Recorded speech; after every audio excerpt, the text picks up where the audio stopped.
if you'd like to re-establish some type of contact with your romantic interest or even a friend or family member, and you'd like to reach out to them, but you're afraid you might make some mistakes, here are 3 things that you should definitely avoid if you want to reach out to that person, and here are a couple of things that you could do instead of making those mistakes. Mistake number 1, you are focusing on the negatives of that person. You are focusing on some past behavior that affected you on their end. And now, if you bring this up and bring this to their attention in a way that puts blame on their shoulders, that puts accountability on their shoulders, whether or not they are actually responsible for the behavior or not, whether it actually affected you or not, if you make the other person feel bad, why are they going to want to reciprocate to you at all? Make sure, if you're going to reach out to someone, that it entices and invites the other person to desire, to want to come to you, to want to speak with you. You want to be someone who is charismatic, where you pull and are magnetic and are attractive to the other party. Someone with the other party can be open and safe with. And sometimes, even if you think that you're being safe, you might not actually be. And what you can do, if you need some time to reflect, is to just take the time. Sometimes you might be in your own head for a couple of days, and you will look back on what you were saying in your own head. You were having these conversations in your own head with the other person, and then after some time, if you're patient, you realize maybe some of these conversations, I shouldn't say those because they're not really going to get you from A to B. So reflect on those conversations and make sure, if you're going to say something, also say it in writing and have it read out to you through AI, perhaps. You can use Google or something, and you can have the AI read out your own words back to you, because when you actually hear what you've written in your own wording, you'll understand, okay, maybe I kind of effed up there, I need to improve here, and you can really work on your own stuff. And by the end of your invitation to communicate with the other person, you're reaching out, even if it's just a little nugget, you'll hopefully be in a position where you're not really blaming or putting weight on the other person's shoulders. And this is where you want to be. Not because we're trying to address those problems, but because we're doing what we can on our end to just steadily pace ourselves in that direction, very slowly over time. Another mistake, which is probably more important, is your own internal well-being, your mental state. Are you in a clear state of mind? That is so important, because you should not be communicating at all if you are not. Is your nervous system calm and relaxed? Because you should technically not be reaching out to the other party if your nervous system is not relaxed. This will be detrimental to your own well-being and the well-being of the other person. If your nervous system isn't calm, their nervous system will pick up on this immediately, even if you're oceans apart. What you can do is make sure, again, that your mental state is relaxed and your nervous system is relaxed.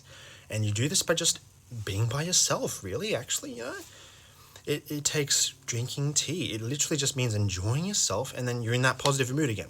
However, this does also not mean that you're going to be sending pictures of puffed up elephant cartoons to the other party in order to reestablish some type of contact, especially if there was a fallout, or especially if you've made a mistake yourself in the past. You don't go addressing those things with covering it up under the sand. What you do is you just address it appropriately if need be, from a clear state of mind with a relaxed nervous system, so that the other person will also feel that, and they'll feel, hopefully, if you can address your own issues that you contributed to, that's great. Now, another thing that you could do when you're trying to reach out to this person is you can acknowledge your own faults. You can acknowledge your own contribution to the problem, and you can acknowledge how it made the other party feel. Very crucial about how it made the other party feel. And we must not excuse ourselves or say that we did it because. We must not justify ourselves. We must not over-explain ourselves. We must just say it how it is, put ourselves in the mind of the other party, and just say it how it would be from their perspective. For example, if you blocked the other party in the past because you felt that they were kind of not reciprocating, or they were perhaps not endangering you, but just sort of bringing some type of havoc to your nervous system, and you block that person because that's what most of the dating advice says, and maybe, yes, you should block that person to protect your self-preservation. However, that's not the end goal, right? You still want to communicate with this person. So what do? You recognize that you blocking that person, or you not communicating with that person was not deserving of that person. That person didn't deserve that. That person didn't deserve desertion. They deserve devotion, right? And of course, they're not going to disagree with that. They want, technically, they want that. Even if they didn't want to be in a relationship with you in the past, even if they were the ones who were stonewalling you and not talking to you, if you returned fire with fire, what does it say about you? So you must make sure that you cop yourself on the chin and say it how it is, label how it affected the other person, and let it be known that the other person is 100% safe. You're going to show up, you're going to do what you can, and if that other person doesn't want to be there in with you, then you have to let them know they're free to walk away. And this comes from that really positive, relaxed state of being. This is why I say it's so important to be effortless in your performance, because effortlessness, which is a state of being, means that this is second nature to you. It's second nature to just attract. It's second nature to just communicate. It's second nature to just bring about these glorious outcomes, especially during the hardest times. It's effortless to grow vegetables, essentially. Now, what you can do, if things are not really heated between you, I'm going to give you like a fourth thing that you can do, right?